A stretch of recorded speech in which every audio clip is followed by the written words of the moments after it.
AI와 정치 이야기하는 시간이 돌아왔습니다.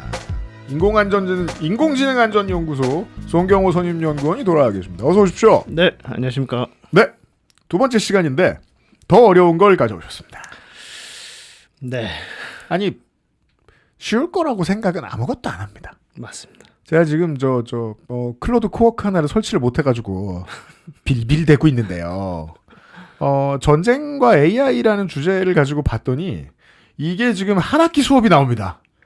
이걸 짧은 시간에 얘기를 해봅시다.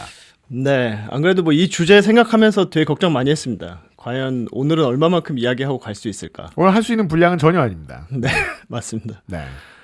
그래서 뭐 이 전쟁과 AI라는 주제가 사실 좀 오래된 주제이긴 하죠. 그리고 실제로 가깝게만 보더라도 오늘 이야기하게 될 주인공인 그 팔란티어의 메이븐이라는 시스템이 한 2017년도부터 개발을 시작했습니다. 그 전에는 이제 구글에서 개발을 하려고 했는데 구글 개발자들이 다 거부를 하면서 이제 난리가 났었던 적이 있었고요. 그래서 2017년 하니까 생각나는데 저는 이제 문화학도잖아요. 네.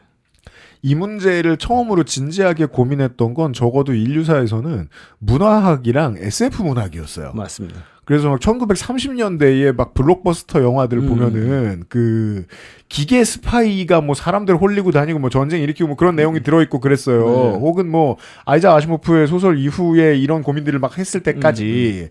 근데 지금은 그런 시대가 아니잖아요. 그렇죠. 예, 문학 밖으로 나온 지 되게 오래됐잖아요. 맞습니다. 예. 그리고 그 문학 밖으로 나오는 게 이제 상상력이라는 게 우리가 항상 보면 킬러 로봇의 형태로만 생각이 됐었는데. 터미네이터를 봤던데. 네. 근데 실제로 이제 전쟁이 이번 전쟁에서도 보이는 것처럼 실제로 작동되는 방식을 보니까 단순히 뭐 킬러 로봇의 등장 이 정도로 보기는 힘들 정도로 이제 보다 본질적인 의미에서 전쟁 자체가 바뀌고 있는 상황이고요. 그래서 뭐 그런 이야기를 좀 오늘 드리려고 합니다. 좋습니다. 이 이란 공습을 가지고도 얘기할 수 있는 게 많다는 거 아니에요? 그렇죠. 네. 그러니까 실제로 전쟁의 형태가 이번 이제 교전을 보면서 처음으로 바뀌었다는 걸 알게 됐다라는 얘기를 모든 언론이 다 하긴 했어요. 네. 근데 어떻게 바뀌었는지를 제가 지금 원고를 보니까 다시 모르겠어요. 네. 설명해 주세요. 네. 일단 이번 이란 전쟁에서 뭐 워낙 많은 이야기들이 뭐 일어나고 있습니다만은 그중에 핵심이 되는 건 어쩌면 갑작스럽게 결정된 전쟁일 거고 그 갑작스럽게 결정된 전쟁임에도 불구하고 굉장히 많은 표적들을 동시간대에 와다다다 공격했다. 아, 맞다. 미사일을 되게 많이 쐈어요. 네. 네. 그러면 왜 이게 신기한 일이냐면 사실은 전쟁을 하는 과정에 있어서 가장 시간이 오래 걸리는 부분이 전쟁 준비거든요. 그러니까 실제로 전쟁을 수행하는 기간보다 전쟁을 준비하는 과정에서 시간이 엄청나게 오래 걸립니다. 근데 이게 매우 빠르게 단축됐다는 거고 그 뒤에는 인공지능 시스템이 있다. 이게 이제 지금 핵심적인 이야기고요. 저 연합훈련 2번 해봤을 거 아닙니까? 병사 하병이니까. 네. 그러면 연합훈련 때 뭐 데스크 잡이 뭐 하겠습니까? 프레젠테이션 만들지. 그 돌아오는 사람, 가는 사람, 뭐 동선 어떻게 짜고 훈장 어떻게 수여하고 이런 거 하는데도 매일 밤 새야 돼요. 사람이 어마어마하게 들어가야 돼요. 네. 그 자리를 에이전트가 차지해서 일했다는 얘기를 해주실 것 같은데 맞나요? 네, 맞습니다. 이게 군대 얘기 꺼내셨으니까 네. 저도 이제 방송에서 하면 안 되는 얘기 중에 군대 갔다 온 이야기가 있는데 축구만 아니면 됩니다. 네, 그걸 좀 하면 제가 이제 공군 작전사령부의 뭐 작전을 짜는 네. 그런 부서에 있었고요. 그래서 이제 표적 정보대라는 곳에 있었습니다. 네. 그래서 어디를 공격할 거고 언제 공격할 거고 또 어떤 무기로 공격하는 게 가장 효율적인가 이런 거를 이제 결정하는 네. 부서예요. 그럼 이제 한미 연합 근무를 하는데 이게 뭐 몇 날 며칠 걸리는 문제가 아닙니다. 솔직히 얘기하자면 몇 년이 걸리는 문제입니다. 그렇죠. 그래서 이 표적의 정확한 어느 부분을 때려야 되고 이 표적을 왜 때려야 되고 뭐 때리려면 어떤 무기를 써야 되고 어떻게 공격해야 되고 어떤 시점에 해야 되고 이 모든 걸 결정하는 데 있어서 사실 정당성 싸움이기도 하고요. 또 한편으로는 이제 과학적 검증의 싸움이기도 해서 생각보다 오랜 논쟁이 필요하고 결정이 필요하고 또 어떤 경우에는 지휘관의 결심도 필요합니다. 왜냐하면 이게 저희가 이제 부수적 피해라고 하는데 이번에 사건에서도 그렇지만 군사시설로 의심되지만 그 공격으로 인해서 주변에 뭐 민간인 피해가 발생한다던가 자기들이 생각하지 않았던 어떤 피해가 발생할 수 있으면 그것도 이제 다 계산해가지고 그 표에 넣게 돼 있거든요. 그러니까 이제 정보부처에서 몇 년 동안 긁어모은 정보를 그렇죠. 가지고 군본부에서 한참을 논의해서 합참에 올려보냈더니 언제 내려올지 알 수도 없고 또 몇 년이 걸리고 네. 그 사이에 합참과 국회와 국회 이제 정보하고 국방위에서는 또 이거는 이러면 곤란한데 이러면서 또 한참 떠들고 그러다 10년 지나가는 건 금방이었을 거예요. 그렇죠. 네. 그러다 보니까 그 많은 시간이 드는 행위들을 좀 단축하고 싶다라는 욕망은 아까 말씀드렸던 것처럼 오래전부터 있었고 거기에 이제 인공지능을 도입하는 것도 당연한 수순이었습니다. 다만 굉장히 이제 흥미로운 점은 이제 우리가 전쟁에 AI가 도입되면 아까 말씀드렸던 것처럼 이제 실질적인 그 전투 부분에서의 어떤 킬러 머신 이런 것들이 이제 좀 우린 그것만 생각했죠. 더 크지 않을까 생각했는데 이번 전쟁에서 드러난 것처럼 인간이 결정을 내리는 시간을 최대한으로 단축시켰더니 이게 오히려 더 훨씬 더 효과적이더라. 그런 식의 그러면 이야기가 되는 겁니다. 우리가 84년에 봤던 건 T800이었단 말이에요. T800이 와서 사람 죽이는 걸 아무렇지도 않게 여기면서 돌아다녀요.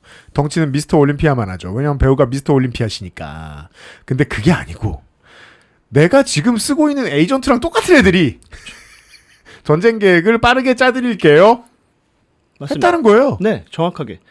실제로 이게 그 위성 이미지, 뭐 드론 영상, 시즌트, 뭐 휴민트 저희가 굉장히 많은 정보 소스들이 있잖아요. 그럼 그 정보 소스를 종합해가지고 이제 어디가 중요한 표적이어야 되는지, 뭐 여기를 어떻게 공격해야 되는지 이런 것들을 하려면 옛날에 인간 판독관이나 분석관들이 일일이 분석했어야 되는 건데 이걸 AI가 판단한다는 거고 사실 이 데이터 자체를 뭔가 종합적으로 관리하고 거기서 효율화를 이제 뽑아내는 거에 가장 능숙한 집단이 이제 팔란티어거든요. 그러니까 꼭 군사가 아니라. 그러니까 예를 들어서 뭐 항공 시스템이 있으면 항공기 한 대가 연착되면은 그게 몇 개월 뒤에 플랜까지 영향을 미치게 되는데 네. 이걸 어떻게 하면은 가장 효율적으로 매니지할 수 있을까? 뭐 이런 걸 이제 연구해가지고 가장 효율적 솔루션을 제공해주는 데가 이제 팔란티어입니다. 아, 항공 기술이 그런 솔루션이 많이 필요했겠죠. 그렇죠. 그게 그리고 이제 그건 뭐, 필수적으로 국가 사업과 연계가 돼 있을 거고 팔란티어처럼. 네. 그래서 이제 그런 모든 분야에서 사실은 모든 산업 분야 아니면 실제 우리가 생활하는 분야에서 그런 효율화를 팔란티어가 추구해왔고 그거를 이제 온톨로지 뭐 시스템이라고 자기네들이 네. 부르는데 이번에 이제 군사 작전에도 그 온톨로지 시스템이 쓰인 거죠. 그리고 그거의 이름이 이제 메이븐이라는 건데 그 메이븐이 그냥 메이븐으로만 존재할 때는 그나마 네. 이제 정보의 셋이고 그리고 그 정보들 간의 관계를 나타낸 일종의 그 그래프 같은 형태거든요. 그럼 여전히 인간이 판독을 해야 됩니다. 그렇게 표현해야죠. 한낱 그래프예요. 그냥 그렇죠. 두면. 네. 네. 저희가 그 왜 영화 같은 데서 보면은 스크린에 이렇게 굉장히 많은 숫자와 정보들이 띄워져 있는 거 있지 않습니까? 그렇죠. 네. 거기서 이제 뭐 지금 공격하면 성공할 확률 뭐 93%뭐 이렇게 뜨는 맞아요. 네. 뭐 그런 정도의 SF인 건데 네. 이번에 벌어진 일은 여기서 한 단계 더 나아간 게 그런 여러 정보들을 종합해서 특정한 판단을 내리는 것까지도 인공지능한테 시킨 거고 이거는 우리가 얼마 전에 얘기 들었던 그거 아니에요. 자고 일어났더니 에이전트가 내 허락 없이 뭔가를 결제했더라. 그렇죠. 왜냐하면 그 에이전트는 확신이 있었나 보죠. 인간식으로 말하면. 그것도 했다. 네. 그래서 그거를 이제 누가 한 거냐? 엔트로픽이 한 거예요. 그래서 엔트로픽에서 만든 클로드라는 이제 시스템이 AI 모델이 거기에 이제 활용된 거로 밝혀졌고 그것 때문에 지금 갈등이 많죠. 사실은 엔트로픽은 뭐 우리께 그렇게 쓰일지 몰랐다, 뭐 쓰지 마라, 뭐 그죠. 불과 며칠 동안 그 엔트로픽의 주가가 막 급상승하고 서버가 멈추고 했단 말이에요. 손님들이 너무 많이 들어와서 네. 여기는 ESG를 지키는 마지막 AI 업체야. 그래서. 네. 근데 바로 다음 날에 자기들 거 써가지고 이란을 공격했다는 사실 밝혀졌잖아요. 맞아요. 그게 이제 굉장히 충격적인 부분인 거고. 근데 사정을 알고 보니까 너무 놀랍지는 않은 게 그냥 우리가 제공하는 서비스가 전쟁에도 쓰였다. 네. 라고 말하면 그냥 불닭볶음면을 군대에 납품한 거나 내가 편의점에 사 먹은 거나 수준이 돼버리잖아요. 그렇죠. 이제 그렇게 생각하면 그러니까 뭐 아주 성능 좋은 자동차를 만들었는데 그걸 이제 군사적 목적으로 사용했다. 뭐 그래서 뭐가 큰 문제냐 이렇게 생각하실 수 있는데 이제 저로서는 굉장히 충격적인 게 이제 네. 엔트로픽이라는 회사가 애초에 어떻게 성립했는가? 네. 오픈 AI가 하고 있는 일들이 마음에 안 들어서 그러니까 이미 만들어진 인공지능을 좀 더 안전하게 만드는 수준을 넘어서서 애초부터 안전하게 만들자 뭐 이런 그 야망과 포부를 가지고 나온 사람들이고요. 네. 또 이제 좋았던 점은 그런 좋은 뜻을 갖고 있는데 성능도 이제 오픈 AI가 도전하는 상황이 클로드 됐었고 평가 아주 좋습니다. 네.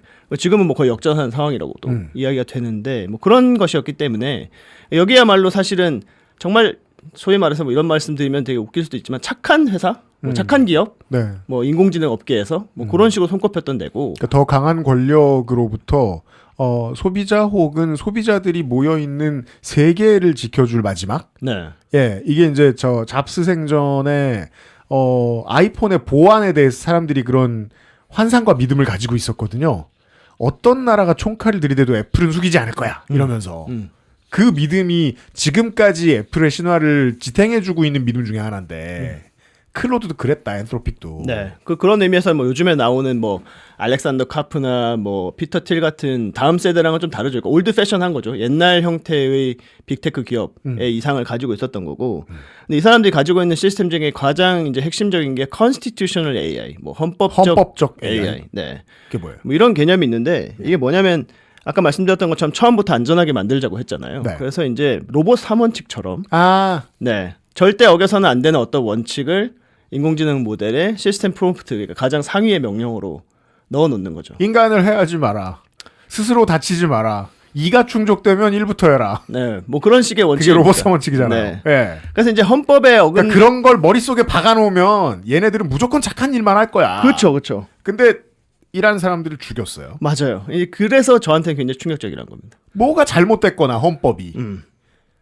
그래서 이제 이게 뭐 여러 가지 생각을 하게 해요. 그래서 뭐 한편으로 생각했을 때는 저희가 이제 LLM이라고 부르죠. 네. 이런 거대 언어 모델. 그렇죠. 거대 언어 모델들 자체가 환각 문제가 있으니까, 할루시네이션 문제가 있으니 뭐 이것들이 오류를 범하는 것은 전혀 새로운 일이 아니다. 뭐 이 정도 수준에서 생각할 수도 있죠. 그러니까 챗GPT 1.0 때 못 봤냐. 네. 거짓말만 하지 않느냐. 그렇죠. 얘네 원래 그런 애들이야. 그러면 그냥 아예 쓰면 안 되는 거고 온 인류가. 그렇죠. 뭐 그렇게 생각할 수도 있고, 그 정도 수준이라면 차라리 다행인 건데, 그러니까 어쩌다 보니 뭐 엔트로픽을 썼는데 엔트로픽이 그 별다른 생각 없이 그런 것들을 우회하게 됐다 뭐 정도 수준이면, 혹은 오판했다, 예를 들어서 그것이 학교인지 모르고 뭐 표적으로 선정했다 뭐 이런 식의, 그러니까 뭐 아까 우리가 논의했습니다만 뭐 20년 전에 거기가 부대 영내였을 때 지도를 썼다거나, 왜냐하면 실제로 우리가 옛날 챗GPT 버전에서 지금 대통령은 윤석열입니다 답하는 걸 봤으니까. 그렇죠. 그런 것처럼. 네. 그러니까 이제 아까 말씀드렸던 것처럼 그 온톨로지 시스템에서 메이븐에서 제공해준 정보가 너무 오래됐고 뭐 그런 여러 가지 이유로 혹은 환각 같은 것들이 겹치면서 이제 오작동으로 해서 벌어진 일이면 그나마 괜찮은 건데, 그게 아닐 가능성이 있다는 거죠. 그러니까 이거는 하나의 가장 선의로 해석했을 때 가능성에 불과한 거고. 가장 무서운 지점은 오늘까지도 AI 말고 인간들은 이 문제를 추측만 하고 있다는 겁니다. 맞습니다. 얘 왜 오해했지? 혹은 얘 왜 오해했나? 얘 오해한 거 아닌 건가? 이걸 아직 짐작만 하고 있어요. 그게 사실은 뭐 이따 얘기할 것 중에 가장 근본적 문제 중 하나거든요. 그러니까 꼬마애들은 이미 죽었는데. 네. 설명 가능한 AI라는 게 요즘에 가장 큰 화두 중에 하나인데, 설명을 가능하게 한다 하더라도 그게 마치 이미 사고가 나고 나서 블랙박스 들여다보는 수준밖에 될 수밖에 없다. 왜냐하면 얘들의 결정이란 건 너무 빠르기 때문에. 그러면 그것도 정해진 미래인 거예요. 그러니까 에이전트한테 어느 정도까지의 결정 권한을 줄지, 그게 내 칫솔을 골라주는 것인지 아니면 미사일을 초등학교에 쏘는 것인지에 따라서 깊이와 범위의 차이는 있겠지만 그 모든 행동을 하고 나서야 이유를 알 수 있을 것이고, 인간은 이 문제에 있어서 반드시 뒷수습하는 사람 혹은 희생자가 될 수밖에 없다. 그렇죠. 더 큰 문제는 그렇게 인공지능이 결정하게 되고 그리고 빨리 결정하게 되잖아요. 그러니까 아까 말씀드렸던 것처럼 1000개의 표적을 선정하려면 인간들이 몇 날 며칠을 뭐 저희가 조인트 타겟팅 뭐 이런 걸 하는데 그런 회의를 했었어야 되는 건데, 그게 아니라 그냥 인공지능이 1000개를 이미 띡 줬어요. 그리고 요 몇 시간 안에 결정을 해서 공격을 해야 이게 성공 확률이 높아요. 그러면 그 과정에서 인간이 판단이라는 건 사실 진짜 판단이 아닐 가능성이 굉장히 높습니다. 그러니까 목록이 1000개나 되고 지금 뭐 24시간 안에 공격할지 말지를 결정해야 되는 상황에서 그걸 언제 다 일일이 다 들여다보고 있겠어요? 그럼 그건 AI나 주식 리딩방 사기꾼이나 똑같아요. 설명할 시간 없어 얼른 타. 그렇죠. 해서 탔더니 소녀들 죽였다고요. 맞아요. 그러니까 그러면 그거는 진짜 그때 문학적 상상력을 보고 제가 2003년에 아이로봇을 보고 느꼈던 공포랑 동일하잖아요. 23년 전 영화니까 저 스포해도 됩니다, 여러분. 메인 빌런은 메인 컴퓨터예요. 메인 컴퓨터가 사람들을 죽인 이유를 설명한단 말이에요. 왜냐하면 인간들은 저렇게 될 수밖에 없고 타락할 수밖에 없고 하니까 로봇 3원칙을 도입했더니 세상을 우리가 지배하는 게 맞겠더라. 그리고 죽기 전에 그렇게 얘기하잖아요. 내 논리는 빈틈이 없어. 라고. 그렇죠. 이제 뭐 그런 상황이 됐을 때 인간들이 또 그 말을 믿는다는 것도 이제 문제인 거예요. 그러니까 지휘관도 자신이 없으니까. 리딩방도 들어가는데. 아, 그죠. 지휘관도 자신이 없죠. 네. 그러니까 내가 야 이거 아닌 것 같은데? 라고 말하기가 굉장히 어려운 거예요. 그러면 당신은 그 수백 개 소스로부터 온 정보를 다 분석했으며 모든 경우의 수를 따져서 지금 타겟을 정한 것입니까? 그럴 수는 없잖아요. 라고 물어볼 거예요. 그럼 인간은 그게 불가능하거든요. 예. 그럼 인간 입장에서는 아, 그래 뭐 인공지능이 맞겠지. 그리고 아까 말씀드린 것처럼 인공지능도 오류의 가능성은 있지만 뭐 1000개 중에 990개가 제대로 된 타겟이라면 10% 정도의 뭐 오류, 1% 정도의 오류 뭐 이런 거는 내가 감수할 수 있지 않을까? 뭐 이렇게 생각하는 거죠. 왜냐하면 그 속도가 가져다주는 이점이 너무 크니까. 우리가 그 공장에서 이제 인명사고가 발생하거나 혹은 안전수칙을 지키지 않은 사업장에서 인명사고가 발생할 때 가장 괴롭고 전달드릴 때도 어렵고 이 뉴스를 이해할 때도 어려운 점은 실제로 김현장에서 나와가지고 책임이 누구한테 있는지 분명하지 않다고 말하면 법정의 분위기는 책임 소재가 분명하지 않은 것처럼 돼요. 그렇죠. 누구는 죽었고 근데 이게 거대 언어 모델이 되니까 정말로 불분명해져요. 그 장군이 한 1시간 동안 고민한 게 문제라서 장군이 학살을 한 건지 아니면 클로드가 학살을 한 건지 클로드가 학살을 했다고 해도 그럼 뭐 어떻게 할 거예요? 네. 혹은 클로드는 또 이제 그 메이븐이 잘못된 정보를 줬다. 뭐 이럴 수도 있는 거죠. 여기서부터는 정치를 넘어가요. 네. 전통적으로 알고 있는 정치는 사람들의 총의를 모아서 그것이 좀 멍청한 생김새가 최종적으로 나왔을지라도 그렇게 결정하고 왜 책임을 분산하기로 해서. 근데 이건 책임이 휘발됐어요. 그렇죠. 책임을 지려면 숙고의 과정이 필요한데 지금 이거는 수권 얘가 다 했어요. 그렇죠. 그러니까 이제 저희가 내비가 정해준 대로 길을 가다 보면 거기서 차가 막혀요. 내비가 틀렸어요. 그럼 탓할 수 있는 건 사실 내비밖에 없잖아요. 네. 내비는 아무런 뭐 그게 없죠.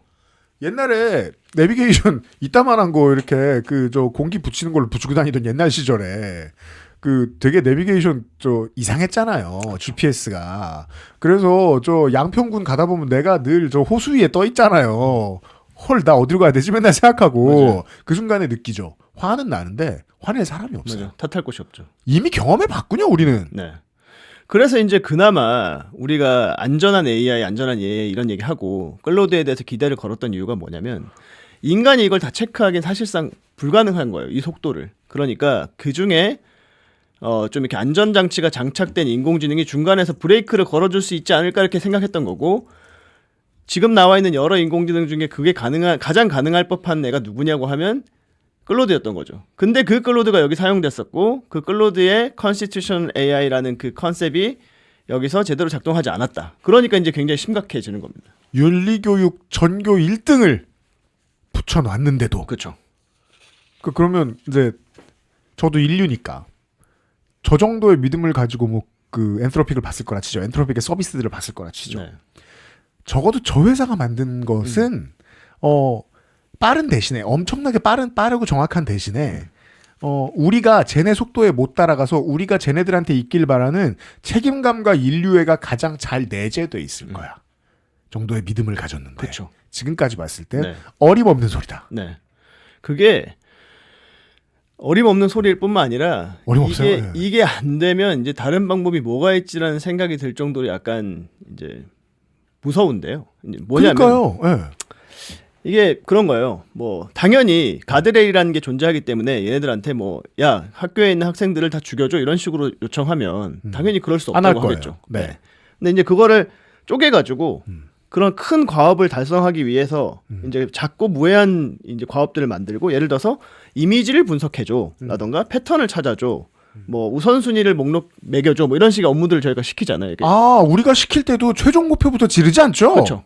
그러니까 뭐 적을 무력화할 수 있게 해줘라는 거는 이제 다른 에이전트가 이제 생각하는 거고, 예. 요 밑에서 과업을 하는 작은 에이전트들 내지는 작은 과업들에서는 이런 수준의 것들만 한다는 거예요. 그래서 이제 에이전트나 이제 클로드 모델 입장에서는 뭐 자기가 어떤 표적화에 기여하는지 모를 가능성이 있어요. 이런 식으로 우회도 할 수 있고, 아니면 이제 프롬프트를 애초에 이렇게 요청했을 수도 있어요. 이거 다 가정인데 아까 말씀하셨던 것처럼 저희가 모르니까 이거는 이제 그 학교를 폭격해줘 이런 식으로 요청한 게 아니라 뭔가 네. 뭐 민간인 피해를 최소화하고 뭐 이런 식으로 윤리적으로 얘기를 하는데 이제 대신에 전략적 가치가 높으면 뭐 어느 정도에서의 그런 민간인 피해라든가 이런 것들은 감수하도록 해줘 같은 식의 자기네들이 원래 가지고 있는 원칙 하에서 이걸 정당화하려고 했을 수도 있어요. 그러니까 얘가 무슨 말이냐면 생각보다 인공지능도 잘 속아 넘어간다는 거예요. 사람이 어떻게 요청하느냐에 따라서 나는 절대로 뭐 민간인을 죽이고 싶다는 건 아니야. 근데 이 표적은 꼭 공격해야 되는 표적이야. 예를 들어서 그렇게 했을 때 이제 얘가 그런 것들에 대한 정당화 논거들을 생각보다 쉽게 이제 우회해서 들어갈 수도 있다라는 거고. 그때 이건 무슨 맥락이랑 관련되냐면 지난주에 말씀드렸던 것처럼 약간 뭐 야 우파식으로 얘기해줘 그러면 얘가 우파식으로 얘기해주고 좌파식으로 얘기해줘 그럼 좌파식으로 얘기하는 것처럼 네. 윤리 원칙을 내재하고 있지만 그 윤리를 생각보다 쉽게 설득적으로 우회할 수 있을 거다. 그러니까 이거보다 훨씬 단순한 사례겠지만 최근에 사회면에 계속 나오고 있는 20살의 연쇄살인범이 있습니다. 네. 이 사람이 그 숙취 해소제를 피해자들에게 먹였다고 하는데 그 전에 AI한테 수면제랑 술을 같이 먹으면 위험하냐 뭐 이런 질문을 했대잖아요. 근데 그 질문이라는 인풋은 연쇄살인이라는 결과를 예측할 수 있게 해주지 않아요. 맞아요. AI 에이전트로 하여금, AI로 하여금 그런 방식으로 접근할 수 있다. 그렇죠. 그래서 그런 식으로 접근해서 했다. 만약 그러면 이제 미군에서 활용하면서 이제 그런 프롬프트를 사용했으니까 뭐 거기에 대해서 좀 이렇게 좀 더 빡빡한 가드레일을 세우면 되지 않을까 생각할 수도 있는데 가장 우려되는 건 뭐냐면 사실은 이 군에 납품하거나 국가에 이 모델들을 제공하면서 그 국가가 원하는 형태의 윤리 내지는 가치관을 가지도록 인공지능을 이제 커스텀 해주는 거죠. 쉽게 얘기하자면. 네. 그러니까 컨스티튜셔널 AI라고 하지만 뭐 군에서는 야 얘는 좀 그래도 그 덜 양심적으로 만들어줘라던가 예를 들어서 아니면 국가의 무궁한 발전과 민족의 뭐 영광을 위해서 봉사할 수 있도록 뭐 그러한 것들을 얘 최고 가치로 최상위 가치로 설정하도록 해줘 이렇게 요구할 수 있는 거죠. 하지만 영해 안으로 들어오면 다 죽여줘. 네, 뭐 그런 라고 거죠. 하는 국가도 있을 수 있는 거예요. 맞습니다. 근데 그래서 이제 그런 종류로 이제 그 기업과 국가가 이제 딱 붙어서 서로 기업이 또 국가가 원하는 방식으로 소위 말하는 파인 튜닝을 해주든 뭐 가드레일을 바꿔주든 이 컨스티튜션을 뭐 조정해주든지 간에 뭐 이런 것들을 하게 되면 이제 그때부터 굉장히 심각해지는 거죠. 그래서 아직은 모릅니다. 클로드가 왜 그런 일을 했는지. 그러니까 애초부터 국가를 위해서 다른 버전을 팔았기 때문에 그런 건지 아니면은 그 군 내부에 있는 사람들이 엔트로픽의 어떤 방어막들을 우회해서 얘를 사용하는 방법을 알아냈기 때문인 건지 뭐 아니면은 이제 작은 업무로 쪼개가지고 이 엔트로픽 모델이 알아채지 못하게 그런 과업들을 시킨 그것도 건지. 알 수는 없어요. 네, 알 수는 없어요. 하지만 근데 그 중에 하나는 통했을 거다. 그렇죠. 그 통했기 때문에 이런 일이 벌어지는 거고. 그러면 이제 다시 한번 인간과의 관계로 돌아와요. 다시 정치로 돌아오게 돼서 매우 다행인 게 네. 그 우리가 일론 머스크와 피터 티를 이야기하면서 그 두 사람의 공통점이 있습니다. 기가 막히게 못돼 쳐먹었습니다. 같은 결로 어떻게? 공상과학처럼 보고 매우 유치한 공상과학처럼 인류의 미래를 봅니다. 인류의 미래는 선택받은 소수가 새로운 별을 개척하고 그들이 그 다음 인류를 낳는 거야. 근데 전 너무 웃긴 얘기인 게 그게 내가 아닐 수도 있고 나 개인은 인류 전체의 운명하고는 또 상관없을 수도 있잖아요. 근데 인류 전체의 운명만 엄청 관심이 많아요. 그러니까 극우적 로망이라고 해야 되나? 이런 게 머릿속에 박혀있는 사람들이 그 나라의 IT 업계를 쥐고 흔들면 AI의 윤리를 셋업할 수 있는 방식도 그 비슷한 사람들이 가지게 될 거 아니에요. 그렇죠. 아니 이미 사실 그게 뭐 트럼프와 그들이 뭐 한 몸이라고까지는 말할 수 없습니다만은 어느 정도 공유를 하는 부분들이 많지 않습니까? 엄청 친구입니다. 그렇죠. 그러다 보니까 예를 들어서 트럼프는 미국의 AI 액션 플랜에서 더 이상 워크 LLM 하지 마라. 그러니까 깨어있는 LLM 하지 마라. 네, 그러니까 뭐 이거 저희가 이제 정렬이라 그러는데 사회적 가치에 부합하도록 하는 거, 그 얼라이먼트 정렬 이런 거 하지 마라 이렇게 얘기했고 그 얘기인즉슨 지금 트럼프 대 엔트로픽 싸움처럼 엔트로픽 무슨 컨스티튜션이고 무슨 가드레일이냐 우리가 군사적 목적을 위해서 기계가 하람해. 네, 국가의 무궁한 영광을 위해서 봉사해라 이런 거고 사실 알렉산더 카프가 쓴 그 테크놀로지컬 리퍼블릭 그 기술공화국 그 책의 핵심 내용도 사실은 그런 거거든요. 이제 우리가 기술자들이 그런 국가 이익에 봉사해야 된다. 뭐 이런 얘기고. 그리고 이제 그록 같은 경우가 불행하게도 엔트로픽보다 성능이 안 좋아가지고 지금 잘 안 쓰이고 있는 것 같긴 한데. 아, 여러분이 트위터에서 만나는 세상 모든 사람들이 야, 이 짤 뭐야? 라고 물어보면서 불러오는 전 친구가 그록이죠. 그렇죠. 이거 무슨 얘기 때문에 화내는 거야? 저 둘은 왜 싸워? 혹은 뭐 야 짤로 바꿔줘? 뭐 이런 거 시키는 맞아요. 허드렛이라는 네. 그런 그록이라고 있습니다. 그렇죠. 그록이 만약에 그 엔트로픽을 대체하게 된다. 네. 그록은 이제 이 자식이 시키는 거 다 한단 말이에요. 그렇죠. 예. 그런 거거든요. 이제 그러면 이제 그때부터는 안 돼, 걔는 어린애야. 이런 말을 안 한다고 지금 EU가 제재하려고 하는 게 그록이잖아요. 그렇죠. 이제 그렇게 돼버리면 이제 그런 애가 엄청난 성능에 기반해서 또 그록이 그 누적 학습 연산량 기준으로는 지금 가장 발전된 모델에 해당하거든요. 그래요? 네, 그러니까 실제 체감하는 성능은 높지 않지만 그러니까 그거밖에 안 되는 놈이. 그러니까 마력은 높은 거예요. 차로 치면 마력은 가장 높은. 아, 미국 차. 네, 그래서 네. 스포츠카기 때문에 네. 밟으면 세다.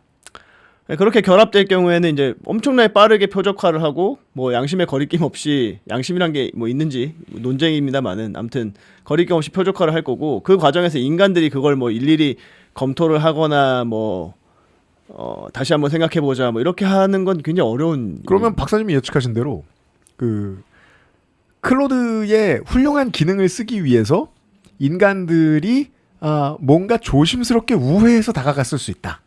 저런 색깔의 건물이 있는데 저 모양 저렇게 생겼으면 저거는 경납고일 가능성이 높아.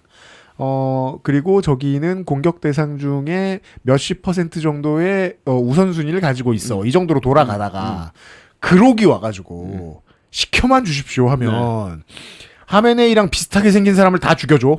라고 한 단어로 입력하고 끝내버릴 거다. 한 문장으로 입력하고. 그럴 수 있죠. 그건 인간이 하는 짓이죠. 네. 인간들이 그렇게 할 수 있는데 이것도 이제 역시나 이제 문제인 거예요. 우리가 이제 목표로 삼는 게 전쟁에서 이기게 해줘인 건지 아니면 아까 말씀하셨던 것처럼 그 특정 뭐 사람들을 다 죽여줘인 건지 이게 이제 저희가 좀 고민해야 될 부분 중에 하나입니다. 무슨 말이냐면 지금 전쟁에서 AI가 활용되는 방식이라는 건 사실은 더 빠르고 효율적으로 우리 편의 희생을 최소화하면서 상대방을 뭐 굴복시키거나 죽이는 것이거든요. 네. 근데 이제 그거를 정당화하는 기본적 논리는 뭐냐면은 이 정도로 압도적인 무력을 갖고 있어야 우리는 전쟁을 안 할 수 있다. 뭐라던가 네, 네. 뭐 이런 식의 이야기인데 만약 그 정도로 압도적이라면 상대방을 꼭 죽이지 않아도 됩니다. 제가 봤을 때는. 그게 지난 80년, 90년간의 인류사입니다. 네. 네. 그래서 인공지능을 만약에 정말로 제대로 활용한다고 하면 네. 어떻게 하면 피해를 최소화하면서도 가장 효율적으로 사람을 죽이지 않고 제압할 수 있을까? 그 밸런스를 원해도 AI는 도움을 줄 수 있어요. 그렇죠. 파괴에 도움을 주듯이. 네. 그래서 가장 적게 파괴하고 가장 민간인한테 피해를 안 주면서도 어떻게 하면은 뭐 소위 말하는 서지컬하게 뭐 외과 수술적으로 딱 그 자기들이 적대시하는 부분만 도려낼 수 있을까? 그것도 죽이지 않고. 그 소리는 미국이 30년 전부터 했습니다. 네. 걸프전 때부터 정교한 외과 수술이라고 그랬어요. 그러고서 다 부시고 다녔어요. 맞아요. 다 죽이고 다니고. 그렇죠. 그러니까 기술은 이제 그런 상황이 된 거예요. 예를 들어서 드론이 병사를 쫓아가지 않습니까, 저희가? 네. 그런 상황에서 드론이 꼭 병사를 부딪혀서 폭발해서 죽이지 않고 그의 다리를 다치게 한다거나 아니면 저희가 뭐 테이저건처럼 네. 쏜다거나 하는 식으로 일부 무력화. 네, 그렇죠. 그러니까 직접 인명을 살상하지 않고도 무력화할 수 있는 많은 방법들이 있을 수 있거든요. 그것이 정교하다면 할 수 있어요. 그렇죠. 그가 들고 있는 뭐 총기를 망가뜨린다거나 뭐 이런 식으로도 할 수 있어요. 그러니까 이 정도 기술이면 이만큼의 데이터를 분석해서 이만큼 표적화할 수 있고 또 드론을 공격해서 그건 그러네요 또. 네, 한 번에 할 수 있으면 사실은 좀만 노력하면은 그런 방향으로도 저는 발전할 수 있다는 거거든요. 근데 이제 그쪽으로 머리를 안 쓰는 거죠. 그건 자원을 안 쓰는 거기서부터는 인간 탓이에요. 그렇죠. 근데 그게 이제 사실상 핵심적인 부분인 것 같습니다. 그러니까 제가 하고 싶은 얘기 뭐냐면 인공지능이 빨리 결정할 거고 빨리 타겟 만들어 줄 거고 공격도 어느 때보다 빠르게 진행될 거예요. 그걸 인간들이 다 따라잡는 건 사실상 불가능하다. 그리고 책임도 질 수 없게 여러 사람을 죽일 거예요. 네. 그런데 그렇다면 최종적 목표 자체를 책임을 덜 져도 되는 방향으로 바꿀 수 있지 않냐. 그러니까 내가 1000명을 학살하는 거는 굉장히 부담이 큰 일이잖아요. 누군가를 학살하는 일은. 그래서 이제 그런 거 말고 죽이지 않고 제압하는 것. 근데 그 얘기도 결국은 맨 윗대가리가 그런 일을 용납할 수 있는 사람들이어야 일어나는 거라고 봐야 되지 않냐. 맞아요.